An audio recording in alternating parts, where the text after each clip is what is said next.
So today we are going to be doing the end of the year survey. I haven't looked at this since I did it last year, so it should be fun. This is a survey created by Perpetual Page Turner, which is a blog that will be linked in the description. And I'm not going to go through all these questions because there are, I don't know, like 40 questions. There's like 40 of them. So I'm not going to do that, but I will do them until I get tired. But before we get into that, a shout out to today's sponsor, Squarespace. From websites to online stores to marketing tools to analytics, Squarespace is an all-in-one platform that helps you to build your website and grow your business. But we'll talk more about them at the end of the video. Question number 1, favorite book of the year. I decided on The Boy, the Mole, the Fox, the Horse, whatever that's called. It's tough. So I did a whole video linked over there where I talked about my top 14 favorite books of the year. Sorry, I couldn't find a 15th, but not couldn't find. Those were the ones that seemed like they belonged to the video. And it seems like maybe I should pick something else because I read so many fantastic books, but I actually do think that this was my favorite. I really do think that this was the one that was like the most impactful, the most memorable, that I feel like I want to recommend the strongest, so I'm picking it. Question number 2. Oh, right, okay. I was deliberating on what this should be. Right, question number 2.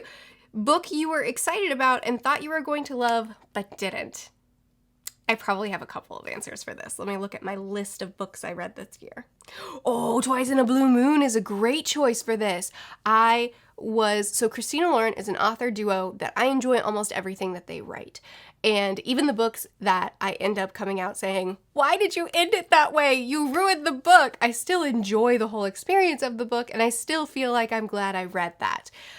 Twice in a Blue Moon, I didn't like. I don't think it was good. Like, there wasn't anything that worked for me in this book. So check out my worst books of the year video if you want to see why I felt that way about Twice in a Blue Moon. But I was sure I would like this because Christina Lauren is a writing duo that I like a lot. But holy cow, this book wasn't good. I'm sorry if you liked it. I don't want to be a brat. Oh, Percy Jackson. That's a great choice too. Percy Jackson, I really enjoyed book 1. I didn't like book 2, even a little bit. So that was pretty disappointing. I would say those are probably the 2 that I expected to like. There are a few that I expected to love and I had kind of like mixed feelings about. There were a few that I expected to like and I ended up just not liking. But as far as books that I expected to love and then ended up being just, I didn't like this at all, I'd say that those are the correct answers. Question number 3, most surprising in a good way book you read. Oh, so something that opposite. Yeah, we like opposites here. I would say the obvious answer here is The Boy, the Fox, the Mole, the Horse, because it was a book for my kid. I mean, it was the person who sent it said that they sent it for both of us, but I thought it was a book for Drennan, and I didn't expect it to matter this much to me. The Yellow Wallpaper, I went in with 0 expectations. It's 16 pages long. I didn't expect to talk about it this often on my channel, so that was definitely a great surprise. Oh, Percy Jackson 1 would be a good example. Percy Jackson is a series that I didn't even want to read, but you guys pushed it on me. And I really enjoyed book 1, and I ended up coming out pretty happy with book 2 as well, and we'll be reading book 3 soon. 4. What? I ended up pretty happy with book 3 as well, and we'll be reading book 4 soon, so that definitely counts. I think I want to say, wait, what's the question? I think I've forgotten this question. Most surprising in a good way. I think I want to say the Wheel of Time series for this because I really enjoyed the beginning of the series. The slog just about took me out. And then the way the series ended, I was really surprised at how much I enjoyed it. I expected to have just medium feelings about the series, but I actually have really positive feelings now that I've gotten the whole arc, which I wasn't sure was going to happen at a certain point in the series. Question number 4, a book you pushed the most people to read this year. Well, can we just talk about my signature books? The ones that I'm always pushing people to read? I think this year, the books that I push people to read the most are My Dark Vanessa. Anything by Joe Abercrombie. I think I've pushed a lot this year. And, new books. We're gonna say The Boy, the Fox, the Mole, the Horse.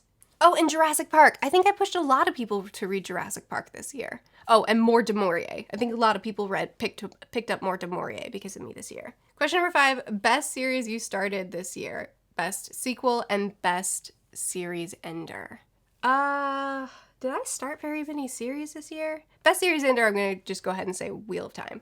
I think that's an easy answer. Ooh, best sequel will be Fires of Vengeance. I'm doing this in reverse. Is that fine? Best opener. Would it be weird for me to say that the best opener is One Piece? Because I have really enjoyed the first couple of volumes of One Piece that I've been reading this month, and people say it only gets better. Would that be weird? I didn't start very many series this year. I could also say All Systems Red was a great series opener. So we'll have a tie for that one. Question number 6, favorite new author you discovered this year. Did I discover du Maurier? No, I discovered her last year. Evan Winter. Oh, easy. Evan Winter. Yeah. I read The Rage of Dragons and Fires of Vengeance this year, so winner. Question number 7, best book from a genre you don't typically read or was out of your comfort zone. You know, this is actually a really difficult question. Oh, I know. In a Holidays. Winner. Ha! Okay, because romance is pretty outside of what I will typically pick up. And I loved it. Winner. Question number 8, most action-packed / thrilling / downable book of the year. This is actually kind of difficult because I don't read a lot of fast-paced books. A lot of the books that I end up loving are very slow builds, and books that are really fast-paced, a lot of times I will say they were too fast and I wanted more breathing moments. So, Oh, Rage of Dragons. Oh no. Are you still working? You're still picking up my voice? I didn't ruin the connection? Okay. Rage of Dragons will be the answer for this because it's a very fast-paced, action-packed story, and I could not stop reading it. Winner. Question number 9, book you read this year that you would be most likely to reread next year. The Boy, the Fox, the Mole, the Horse. I'm already contemplating a reread very, very soon, so winner. Question number 10, favorite cover of a book you read in 2019. Covers? We just get to talk about pretty things? I actually bought several books this year because of gorgeous covers that I want to share with you, but I didn't read them yet. So I guess those will be in next year's. So I think I'll probably pick, if I can cheat and say spines, it's my Jane Austen set. I'm obsessed with these spines. I love them so much. I also love my Little Women spines, but I haven't read that series yet. I've only read the first book. I think I want to pick Best Served Cold. It's probably a weird choice, but I just really love the cover for Best Served Cold. Ooh, or The Sleeper and the Spindle. I really love the cover for that as well. Question number 11, most memorable character this year. That should probably be the first one that comes to mind, but I'm always drawing a blank when I'm put on the spot, even though literally there's only a camera in this room. Who's putting me on the spot but me? Friendly? I want to say friendly, but I just finished Best Served Cold, so it's probably unfair. Maybe Murderbot. That might be fair. It's quite memorable. Question number 12, most beautifully written book. What a wonderful question. I choose The Apple Tree, maybe, because I love the way du Maurier writes. Beautiful is maybe the wrong way to describe her writing, but it counts. I could also choose Best Served Cold because I love Joe's writing. Ooh, this is fun. I love this question. Oh, I could pick The Starless Sea, which is a book that I gave 3 stars, but it's beautifully written, and I enjoyed reading her writing so much, even if the story itself felt disjointed and the characters felt hollow. Her writing and the world she created, I think Jonathan Strange and Mr. Norrell could fit into beautifully written because I really, really, really enjoyed her writing. But I think that also could fit into some of the most memorable characters because both Strange and Norrell are characters that I enjoyed hanging out with so much. Also Beautiful World. Wow, I really enjoyed that book. Despite certain things not working for me, there's so much about that book that was so well done. The most thought-provoking / life-changing book. Obviously The Boy, the Fox, the Mole, the Horse. Also, I think My Dark Vanessa gets to count. I don't know about life-changing, but I loved it. We had a lot of great conversations around The Deal of a Lifetime, A Deal of a Lifetime, even though this is a book that it's not my favorite Bachman book. We had so many great discussions around it in the Patreon buddy read, and I really enjoyed that. Oh my goodness, beautifully written. Can we go backwards? The beautifully written books. I really loved the way This Is How You Lose a Time War was written, even though when I first picked it up, I thought, what pretentious nonsense. I got into it and I really loved it.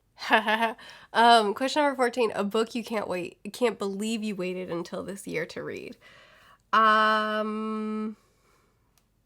don't know. I know that there's a book like Best Served Cold that I planned on reading in like March of this year and then kept planning on reading and kept pushing it off for really not good reasons.